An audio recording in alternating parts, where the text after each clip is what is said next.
नवरात्र का 5वां दिन स्कंद माता की कथा।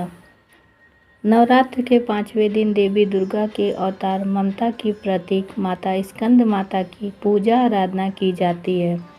माता के इस दिव्य स्वरूप के दर्शन से ही भक्तों की समस्त मनोकामनाएं पूर्ण हो जाती हैं। 4 भुजाधारिणी स्कंद माता के एक दाहिनी भुजा में कमल पुष्प है, तो दूसरी भुजा से माता गोद में बैठे भगवान कार्तिकेय के बाल रूप को संभाल रही हैं। वहीं पहले बाएं भुजा में भी एक कमल पुष्प है, तो दूसरी भुजा मुद्रा में है। इस अलौकिक रूप में माता कमल की आसन पर विराजमान है। देवी स्कंद माता की सवारी सिंह है। ऐसी मान्यता है कि स्कंद माता की मन, कर्म और वचन से आराधना करने वाले निसंतान भक्तों को संतान सुख की प्राप्ति होती है। माँ दुर्गा की 5वीं शक्ति देवी का नाम स्कंद माता कैसे पड़ा, आइए जानते हैं। विद्वान देवी का नाम स्कंद माता होने के पीछे कई कारण बताते हैं, जिनमें से सबसे प्रचलित यह है कि माता पार्वती और भगवान शंकर के 2 पुत्र थे। एक का नाम कार्तिकेय और दूसरे का गणेश था। कार्तिकेय का नाम स्कंद भी है। चूँकि पार्वती माँ स्कंद की माता थी, इसलिए समस्त देवतागण इन्हें स्कंद माता के नाम से संबोधित करते हैं। नवरात्र के 5वें दिन देवी स्कंद माता की पूजा का महत्व। प्राचीन हिंदू धार्मिक कहानियों के अनुसार नवरात्र के 5वें दिन देवी स्कंद माता स्नेह की देवी की उपासना का विशेष महत्व है।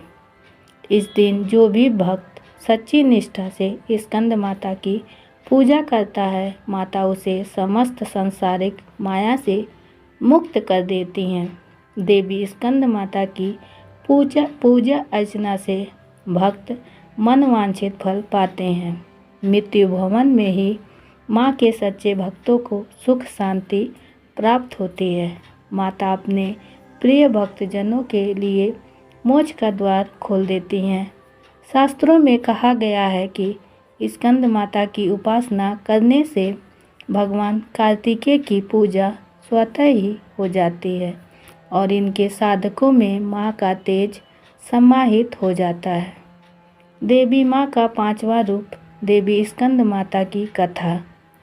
कहानी यह है कि दैत्य ब्रजांग के पुत्र का नाम तारकासुर था।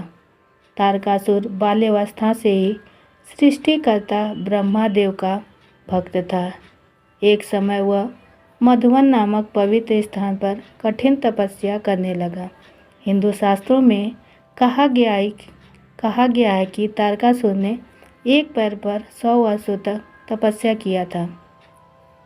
उसने केवल पानी पीकर ब्रह्मा जी को प्रसन्न करने के लिए तप किया।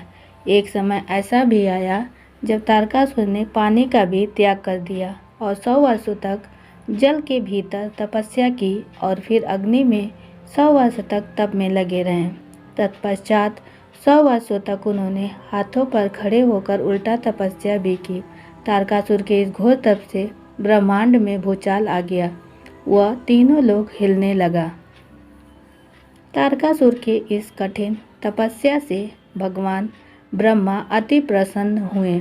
वह उसके सामने प्रकट होकर बोले, हे तारका, मैं तुम्हारी तपस्या से प्रसन्न हूँ, वर मांगो वत्स। तारकासुर ने ब्रह्मादेव के समक्ष हाथ जोड़कर कहा, हे प्रभु, यदि आप मेरे तप से इतना ही प्रसन्न हैं तो कृपा करके मुझे अमरत्व प्रदान करें। फिर ब्रह्मादेव ने तारकासुर को समझाया कि हे दैत्य कुमार, मृत्यु लोक में जो जन्मा है उसकी मृत्यु अटल है, तुम कोई और वरदान मांगो। तब तारकासुर ने कहा, हे परमपिता परमेश्वर, यदि मृत्यु अटल है तो मुझे वरदान दीजिए कि मैं केवल शिव के पुत्र के हाथों ही मृत्यु प्राप्त करूं। ब्रह्मादेव ने उसे वरदान दे दिया। तारकासुर जानता था कि माता सती के शोक में डूबे शिव जी कभी विवाह नहीं करेंगे, और जब विवाह ही नहीं करेंगे तो पुत्र कहाँ से होगा।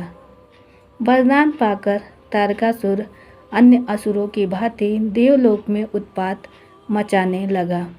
देवतागण ब्रह्मा देव के पास पहुँचे और कहा, हे सृष्टिकर्ता, तारकासुर को आपने कैसा वरदान दे दिया जिसके बल से वो समस्त देवलोक का विनाश करने में लग गया है। अब इसकी मृत्यु कैसे होगी? ब्रह्मा जी ने कहा कि इसके लिए महादेव को विवाह करना होगा। तत्पश्चात जो उनके पुत्र होंगे उसी के हाथों तारकासुर का अंत संभव है। सभी देवगण महादेव के पास पहुँचे, उन्हें विवाह करने के लिए मनाया तो बहुत प्रयास के बाद महादेव मान गए और पर्वतराज हिमालय की पुत्री से विवाह किया। माता पार्वती और महादेव के घर पुत्र का जन्म हुआ जिसका नाम स्कंद कार्तिकेय पड़ा। माता पार्वती ने ही स्कंद को शस्त्र और शास्त्र की शिक्षा देकर तारकासुर से युद्ध करने के लिए योग्य बनाया। कार्तिकेय और तारकासुर के बीच भीषण युद्ध हुआ और अंत में स्कंद ने राक्षस राज तारकासुर का वध कर दिया। इस प्रकार शिव कुमार कार्तिकेय ने देवताओं की रक्षा की। नवरात्र के 5वें दिन देवी स्कंद माता की पूजा विधि। सबसे पहले ब्रह्म मुहूर्त में सोकर उठिए, नित्य क्रिया से निर्भीत होकर स्नान करें और साफ सुथरा वस्त्र धारण कर सूर्य देव को अर्घ्य दें। तत्पश्चात पूजन स्थल को गौमूत्र व गंगा जल से शुद्ध कर अपना आसन लगाएं। एक तांबे, चांदी या फिर कोई मिट्टी का पात्र लें, उसमें निर्मल जल डालें। जल में आम का पल्लव रखें, हो सके तो कलश में कुछ सिक्के डालें। इसके बाद माँ स्कंद माता पूजन का संकल्प लें।